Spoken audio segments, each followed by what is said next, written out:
Dumping গ্রাউন্ডে ফের আজ উদ্ধার লেজ কাটা অজগর। এক মাসে 4টি অজগর উদ্ধার। আতঙ্কে রয়েছে পাহাড়পুর এলাকা। মৃত অজগর উদ্ধারের মাত্র একদিন পরই আবারও লেজ কাটা অজগর মিলল পাহাড়পুরের ডাম্পিং গ্রাউন্ডে। তিস্তা নদী সংলগ্ন এই এলাকাটি যেন অজগরের নতুন আড্ডাস্থলে পরিণত হয়েছে। এক মাসের মধ্যেই এখান থেকে উদ্ধার হয়েছে 4টি বিশাল আকৃতির সাপ। শনিবার সকালে উদ্ধার হওয়া 2টি অজগরের মধ্যে একটি প্রায় 12 ফুট লম্বা। পরপর এমন ঘটনার জেরে আতঙ্কে দিন কাটছে স্থানীয়দের। উদ্ধার কাজে যুক্ত পরিবেশপ্রেমী স্বেচ্ছাসেবী সংস্থার সাধারণ সম্পাদক অঙ্কুর দাস জানিয়েছেন, গত অক্টোবরের ভয়াবহ বন্যার পর থেকেই তিস্তার পার্শ্ববর্তী বিস্তীর্ণ এলাকায় অজগরের আনাগোনা বেড়েছে। জলের স্রোত বদল কিংবা বন্যার চাপে সাপগুলো মানুষের বসত এলাকায় ঢুকে পড়ছে বলেই প্রাথমিক অনুমান। সব থেকে আতঙ্কে রয়েছে সেই পরিবার যাদের বাড়ির সামনেই বারবার এই অজগরের দেখা মিলছে। পরিবারের এক সদস্যের কথায় রাতে ঘুম হয় না, এলাকা ছাড়ার উপক্রম হয়েছে। এ তো বাঁচা মরার পরিস্থিতি। বন দফতর ইতিমধ্যেই স্বেচ্ছাসেবীদের সঙ্গে যৌথ নজরদারি শুরু করেছে।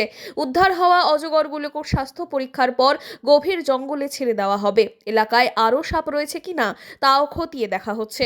টানা অজগর উদ্ধারে পাহাড়পুরে যেমন আতঙ্ক বাড়ছে, তেমনি পরিবেশ প্রেমীদের উদ্যোগে খানিকটা হলেও স্বস্তি ফিরেছে বলেই জানিয়েছেন স্থানীয়রা।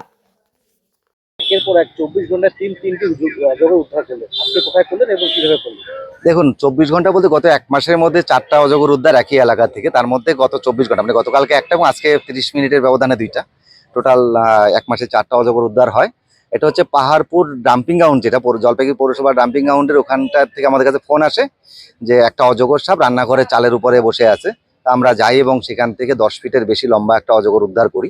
এবং যেহেতু তিস্তা ব্রিজ সংলগ্ন জাতীয় সড়কের ওখানটায় একের পর এক অজগর উদ্ধার হচ্ছে, মানে এক মাস আগে একটা, গতকালকে একটা, সেই ক্ষেত্রে আমরা সেখানে নজরদারি চালানোর জন্য বন দপ্তরের সাথে কথা বলি এবং বন দপ্তর আমাদেরকে অনুরোধ করে যে আমাদের লোকবল কম, আপনারা একটু নজরদারি করুন। সেই নজরদারি করতে গিয়ে যেমন গতকালকে একটা অজগর উদ্ধার করি আমরা, যদিও দুর্ভাগ্যবশত সেটা সম্ভবত গাড়ি চাপা পড়ে মারা গেছে। এবং আজকে আবার নজরদারি করতে গিয়ে আমরা প্রথম সাপটা উদ্ধার করে আমরা ওইখানে পৌঁছে যাই এবং সেখানে প্রায় 13 ফিট লম্বা একটা অজগর উদ্ধার হয়। এটা অবশ্যই চিন্তার বিষয়। আমাদের ধারণা যে অক্টোবরে যে বন্যাটা হয়, সেই বন্যায় অজগর সাপ চারদিকে ছড়িয়ে পড়ে, যেমন মন্ডলঘাট, টাকিমারি চর থেকে উদ্ধার হয়, তেমনি ভাবে পাহাড়পুরের এলাকার থেকে ইতিপূর্বে গতকালকে নিয়ে 3টা উদ্ধার হয় এবং আজকে 2টো। আরো অজগর আশপাশে ছড়িয়ে, মানে তিস্তা নদীকে বিশেষ করে 2 পারে প্রচুর পরিমাণে অজগর ছড়িয়ে ছিটিয়ে থাকতে পারে। সেটা বন দপ্তরকে অবশ্যই ভাবা উচিত এবং বন দপ্তরের যদি নিজস্ব লোকবল না থাকে, সেক্ষেত্রে আমাদের মতো যারা পরিবেশ প্রেমী আছে তাদের দ্বারা নজরদারি চালানোর ব্যবস্থা করা উচিত। এবং যদি বন দপ্তর অনুরোধ করে, আমরা অবশ্যই ভলেন্টিয়ারি সার্ভিস দিয়ে সেই কাজটা করে যাব এবং করে যাচ্ছি অলরেডি। সাধারণ মানুষকে তিস্তা পাড়ের মানুষকে কি বার্তা দেবেন তারা? হ্যাঁ, প্রথমত দেখুন, মানুষের মধ্যে একটা প্রচুর আতঙ্ক কাজ করছে। যেমন একটা ছোট সাপ দেখলো মানুষের আতঙ্ক কাজ করে, সেখানে এত বৃহৎ আকারের সাপগুলোকে দেখে আতঙ্ক কাজ করছে। এবং এক বাড়ির সামনে থেকে, মানে তিস্তা ব্রিজ সংলগ্ন একটা বাড়ির সামনে থেকে পরপর 3টা অজগর উদ্ধার। এক মাস আগে একটা, গতকালকে একটা, আজকে একটা।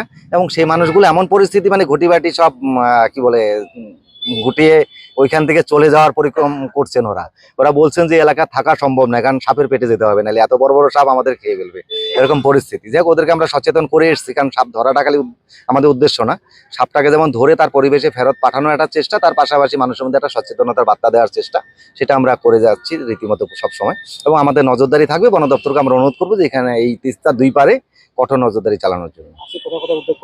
আজকে একটা হচ্ছে ডাম্পিং গ্রাউন্ডের যে এটা পাশে একটা বাড়ি তিস্তা নদী সংলগ্ন, এবং আরেকটা হচ্ছে তিস্তা ব্রিজ সংলগ্ন পূর্ব বিবেকানন্দ পল্লী, মানে ওই একটা বালাপাড়া, একটা বিবেকানন্দ পল্লী। কিন্তু এই সাপগুলো আমাদের ধারণা যে বালাপাড়া বিবেকানন্দ পল্লী এলাকায় যে জলাশয়টা আছে, সেই জলাশয়ে আশ্রয় নিচে তিস্তা নদী থেকে উঠে, যেখান থেকে আশপাশে 4টা উদ্ধার হয়। একটা 13 ফিট, একটা 10 ফিট। এবং বন দপ্তরের সাথে কথা হয়েছে, ওরা আজকেই এই দুটোকে ফরেস্টে ছাড়ার ব্যবস্থা করবেন। তারা আমাদের কাছ থেকে রিসিভ করবেন, আমরা দিয়ে দিব ওদেরকে। এবং আগামী দিনে তো দেখা যাক কি হয়। আমার নাম অঙ্কুর দাস, সাধারণ সম্পাদক, গ্রিন জলপাইগুড়ি এনজিও। ভূপতি রায়, আপনার বাড়ি পাহাড়পুর। এই যে সাপগুলো উদ্ধার হলো, কি বলবেন বলুন? বিষয়টা কিভাবে দেখছেন? বিষয়টা পরশু দিনও একটা অজগর সাপ ধরা হয়েছিল, গতকাল। আজকেও 2টা অজগর ধরে নিয়ে আসছে। কি মনে হচ্ছে আরো থাকতে পারে? হ্যাঁ, আরো থাকতে পারে। যতদূর সম্ভব এই বন্যাতে সাপগুলা ভেসে আসছে এবং পাহাড়পুর এলাকাবাসী ভয়ে তো জর্জরিত হয়ে আছে, সাপগুলোকে যদি ধরে উদ্ধার করা যায় ভালো হয়। কি মনে করছেন আরো কি থাকতে পারে? আরো থাকতে পারে, যেহেতু একের পর এক ধরা পড়তেছে যখন। অজগরের উপদ্রব আগে কি ছিল, আগে লক্ষ্য করা যেত? এর আগে ছিল না, মনে হয় এটা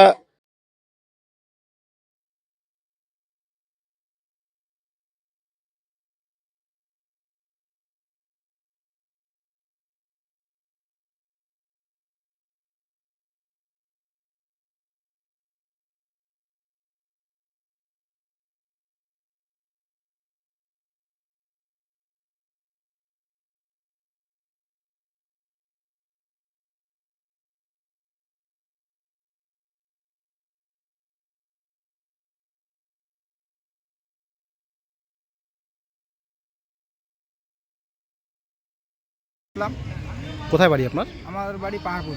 আচ্ছা, এই যে সাপগুলো একের পর এক উদ্ধার হচ্ছে, আপনারা কতটা আতঙ্কের মধ্যে রয়েছেন বলুন তো? আমরা তো এখন খুব আতঙ্কের মধ্যে আছি, গরু বাছুর ছাগল ছেলি নিয়ে। কারণ আমরা তো মাঠে ঘাটে বাঁধি, কখন কি হয় বলা মুশকিল। যেহেতু একের পর এক উদ্ধার হচ্ছে। একটার পর একটা উদ্ধার হচ্ছে। আচ্ছা, হ্যাঁ, এটা নিয়ে খুব আতঙ্কে আছে। কি চাচ্ছেন বলুন তো? যাতে নজরদারিটা ভালো হয়, ভালোভাবে দপ্তর চালানো যায়, বন দপ্তর থেকে মানে আরো তারা জোরদার করে, তাই তো? আরও একটু জোরদার যেন হয়। আগে কি উপদ্রব ছিল এই অজগর না, সাপের আগে এলাকায়? এরকম উপদ্রব ছিল না, এই বন্যার পরে এগুলা সব দেখা যাচ্ছে আর কি। আচ্ছা, ঠিক আছে।